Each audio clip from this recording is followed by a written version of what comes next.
Assalamualaikum warahmatullahi wabarakatuh. Kembali kita akan belajar tentang pendidikan kecakapan hidup dengan tema internet dan media sosial bersama dengan saya Andi Saiful Marfian, SPD MPD, trainer pendidikan kecakapan hidup Kabupaten Bone. Pada materi internet dan media sosial, siswa-siswi di rumah akan belajar tentang keterampilan hidup berpikir kritis. Pengetahuan penting yang akan kita eksplorasi pada pertemuan ini adalah internet dan media sosial.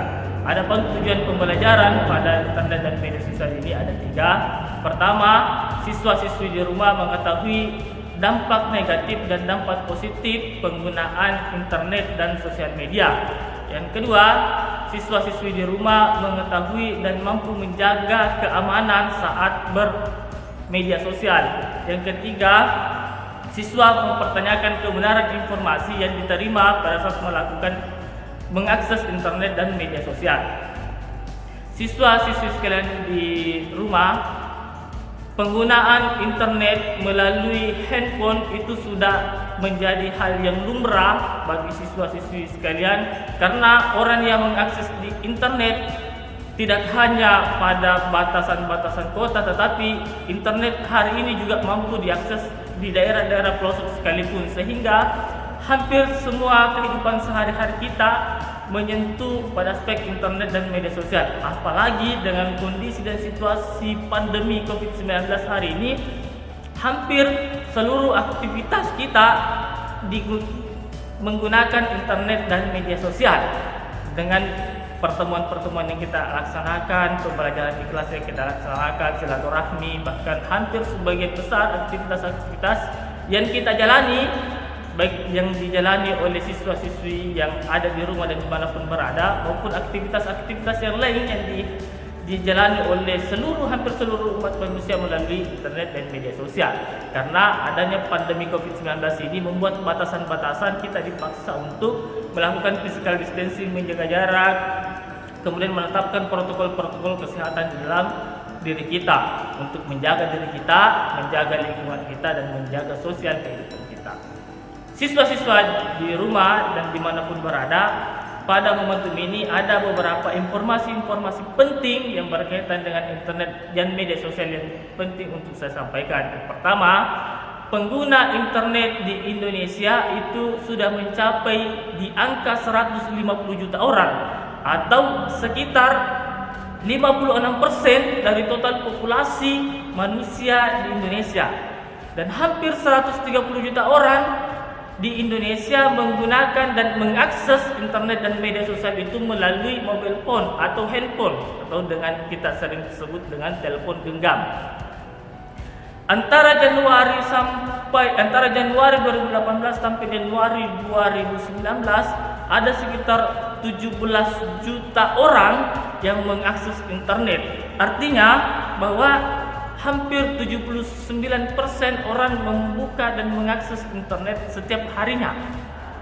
Kita menghabiskan internet dan media sosial selama 3 jam 26 menit per harinya. Bayangkan, waktu yang kita gunakan untuk hanya sekedar membuka internet dan media sosial itu 3 jam 26 menit. Bahkan ada di antara siswa dan siswi di rumah yang membuka internet dan media sosial lebih lama dibandingkan dengan waktu rata-rata orang membuka internet dan media sosial. Selanjutnya juga, di antara siswa-siswi yang ada di rumah memiliki jumlah akun media sosial 11 atau lebih dari 11.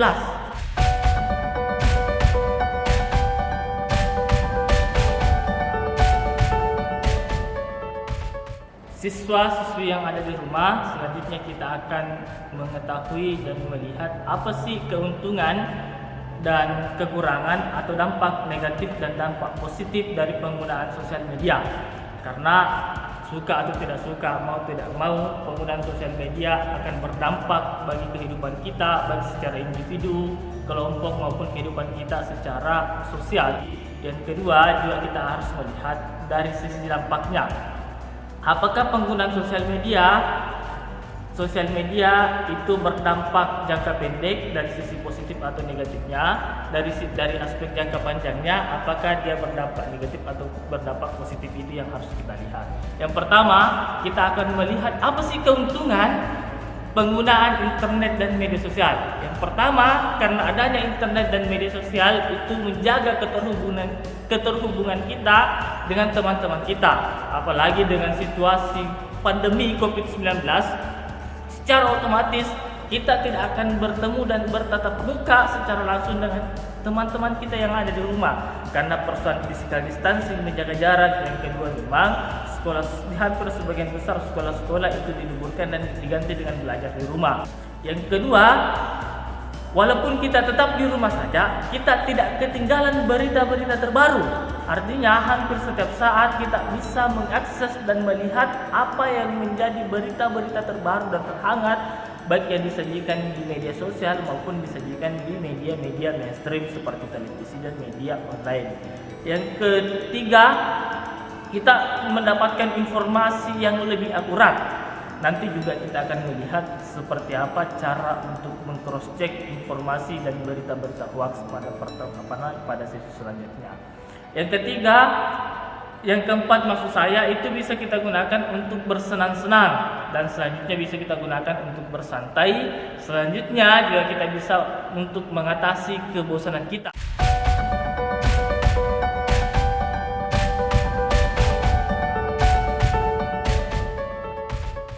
Yang ada di rumah, kita juga akan melihat apa sih dampak negatif dari penggunaan internet dan media sosial. Yang pertama, berkurangnya waktu tatap muka dengan teman-teman dan anggota keluarga. Biasanya sering kita melihat beberapa kasustik, ada orang yang berkumpul dengan teman-temannya, ada orang yang berkumpul dengan keluarganya, tetapi yang mereka perhatikan, yang mereka akses adalah handphone mereka sendiri atau HP mereka sendiri, telepon genggam yang mereka miliki, sehingga mereka fokus hanya untuk melihat apa yang menjadi tren atau apa informasi penting yang ada di telepon genggam mereka, sehingga mereka tidak saling menyapa antara satu dengan yang lainnya walaupun mereka berada pada satu tempat. Yang kedua, ternyata ini juga yang paling parah. Internet dan media sosial membuat orang ketagihan atau kecanduan. Ada beberapa contoh-contoh kasusistik bagi mereka yang kecanduan. Yang pertama, pada saat mereka sering menggunakan HP mereka, membuka browsing dan lain sebagainya, jika mereka kekurangan data, maka mereka akan susah karena mereka tidak memiliki akses data, sehingga dia melakukan upaya-upaya yang lain untuk agar bisa memiliki data, sehingga ini juga dibilang kecanduan. Yang kedua, banyak membuang-buang waktu dan mudah teralihkan perhatiannya. Yang selanjutnya, ternyata biaya internet dan media sosial itu mahal. Pertama, untuk mengakses internet dan media sosial kita harus memiliki data. Ternyata data itu harganya juga cukup mahal. Internet dan media sosial ini sering dipakai untuk membuli seseorang, terutama membuli teman, dan saya kira ini juga banyak kasustik yang terjadi, sehingga anak-anakku yang ada di rumah harus lebih bijak menggunakan internet dan media sosial. Selanjutnya, bisa digunakan untuk melakukan eksploitasi seksual dan pornografi. Banyak orang-orang yang tidak bertanggung jawab menggunakan foto-foto yang foto-foto orang-orang dan kemudian diupload di media sosial dalam keadaan yang pornograf atau dalam keadaan yang tidak diinginkan oleh pemilik foto itu. Selanjutnya, bisa menyebabkan sakit kepala dan gangguan penglihatan. Saya kira apalagi anak-anakku sekalian yang ada di rumah yang masih muda harus juga bijak dan membatasi, jangan terlalu lama membuka akses internet dan media sosial kalau tidak terlalu penting, karena ini bisa mempengaruhi penglihatan dan sakit kepala dari anak sekalian. Yang selanjutnya juga dampak negatifnya yaitu rawan akan pencurian identitas dan masalah-masalah privasi. Selanjutnya, anak-anakku sekalian yang ada di rumah, kita akan melihat apa sih resiko-resiko dari penggunaan internet dan media sosial, dan seperti apa hal yang bisa kita lakukan agar kita dapat menikmati keuntungan dari penggunaan internet dan media sosial dengan sembari mengurangi risiko-risikonya. Yang pertama, kita membatasi waktu yang kita habiskan untuk mengakses internet dan media sosial. Artinya kita berusaha untuk menyepakati waktu bebas layar. Ini bisa kita sepakati bersama dengan teman-teman kita pada saat bertemu, atau bisa kita lakukan pembatasan waktu bebas layar ini dengan keluarga kita. Contoh misalkan pada saat kita berkumpul dengan keluarga kita, ada satu waktu kita berusaha untuk membatasi waktu bebas layar. Artinya pada saat itu tidak ada orang yang memegang telepon genggamnya, atau tidak ada orang yang memegang gadgetnya, sehingga kita bisa mengobrol dengan keluarga-keluarga kita tanpa adanya gangguan dari internet dan gangguan gadget. Yang kedua, mencari cara yang lain untuk bersantai tanpa menggunakan teknologi. Selanjutnya, mematikan telepon seluler untuk menghindari gangguan di saat-saat yang penting, seperti pada saat sedang ingin belajar di sekolah maupun yang belajar online saat ini di rumah. Yang kedua, pada saat ingin tidur. Yang kedua, pada saat bersama dengan keluarga. Selanjutnya, mempraktikkan keamanan online. Anak-anak di rumah mesti memastikan penggunaan kata sandi yang ada pada media sosial anak-anak yang ada di rumah harus senantiasa terus diperbaharui. Yang kedua, pastikan Anda menggunakan kata sandi yang susah diketahui oleh orang lain. Selanjutnya, jangan pernah menggunakan internet dan media sosial ini untuk membuli seseorang, karena boleh jadi kita menganggap itu adalah sesuatu hal yang biasa-biasa saja, tetapi bagi orang atau bagi teman yang kita bully itu berdampak bagi dirinya dan akan berdampak bagi kehidupannya yang akan datang. Selanjutnya, kita harus menghargai privasi yang dimiliki oleh orang lain. Jangan pernah sekali-sekali memeriksa pesan atau kontak masuk yang ada pada gadget teman kita.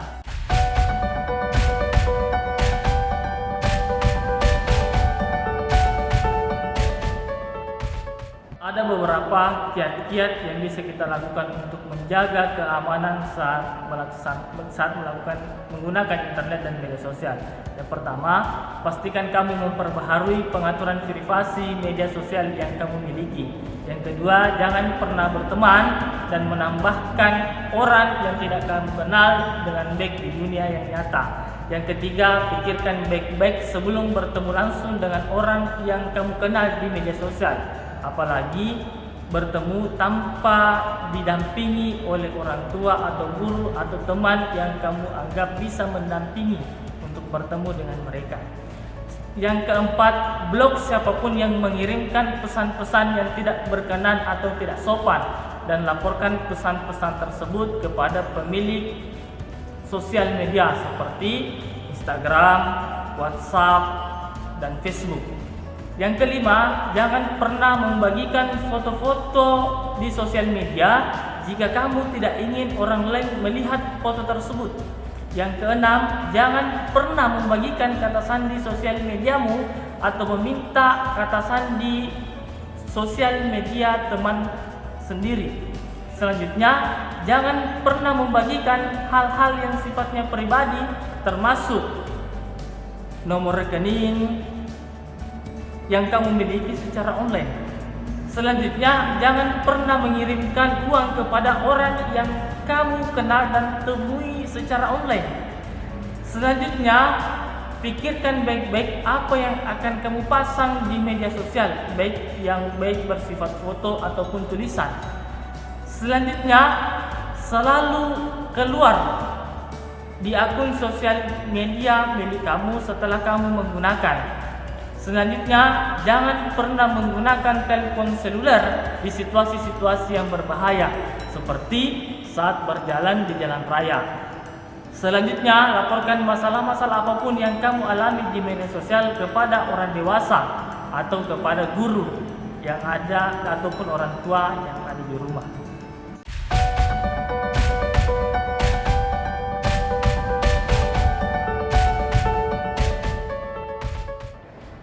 siswa-siswi yang ada di rumah, tidak semua apa yang Anda baca dan apa yang Anda dengarkan di media sosial itu merupakan berita yang bisa kita pertanggungjawabkan secara baik. Karena terlalu banyak informasi-informasi atau berita-berita yang hoax. Apatah lagi menurut data Kementerian Informasi dan Komunikasi, ada sekitar 800.000 situs yang senantiasa menyediakan berita-berita hoax kepada pengguna internet dan media sosial. Oleh karena itu, kita perlu memastikan apa yang kita baca dan apa yang kita dengar merupakan informasi yang akurat yang bisa kita pertanggungjawabkan kebenaran informasinya. Oleh karena itu, saya ingin memberikan beberapa tips atau cara-cara untuk mengetahui apakah informasi ini adalah informasi dari berita hoax atau ini adalah informasi yang aktual yang bisa kita jadikan sebagai referensi untuk kehidupan kita. Yang pertama, apakah artikelnya berasal dari sumber berita yang terpercaya? Dan apakah artikel-artikel lainnya dari sumber yang terlihat kredibel? Selanjutnya, apakah artikelnya mencantumkan nama penulisnya dan mencantumkan tanggal publikasi artikel tersebut dibuat? Selanjutnya, apakah artikel tersebut menggunakan tata bahasa dan penggunaan tanda baca yang benar dan baik? Selanjutnya, apakah sumber data yang dicantumkan pada artikel tersebut berdasarkan dari data-data yang akurat dan kredibel yang bisa kita pertanggungjawabkan? Sebagai contoh, misalnya, sering artikel itu menyampaikan data-data statistik. Apakah benar data-data statistik yang ditampilkan pada artikel tersebut berasal dari lembaga yang terpercaya dan kredibel? Yang selanjutnya, apakah informasi-informasi yang dicantumkan pada artikel tersebut merupakan informasi-informasi yang disampaikan langsung oleh ahlinya atau orang yang berkompeten pada bidang tersebut? Selanjutnya, apakah artikelnya mengandung pernyataan yang membongkar sebuah rahasia atau upaya untuk menutupi sebuah kebenaran informasi? Selanjutnya, apakah artikel yang kamu baca mengandung pernyataan yang sifatnya berlebihan dan mengejutkan? Selanjutnya, apakah artikel yang kamu baca atau yang kamu temukan itu juga ditampilkan oleh media-media yang lainnya dan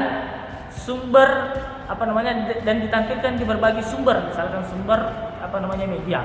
Saya kira itu adalah beberapa tips untuk mengetahui dan meng-cross check apakah ini merupakan informasi hoax atau informasi yang bisa kita jadikan sebagai rujukan karena informasinya adalah informasi yang terpercaya. Selanjutnya, anak-anak yang ada di rumah, siswa-siswi yang ada di rumah atau dimanapun berada, kita sampai kepada akhir dari materi. Saya akan menyampaikan kesimpulan dari materi tentang internet dan media sosial. Penting untuk menikmati keuntungan-keuntungan dari penggunaan internet dan media sosial sembari mengurangi risiko-risikonya. Selanjutnya, jangan melakukan sesuatu di internet yang tidak akan kamu lakukan di kehidupan yang nyata. Selanjutnya, tidak semua apa yang kamu baca secara online adalah benar. Penting untuk kita mempertanyakan hal-hal yang kita baca di internet agar kita terhindar dari berita-berita hoax.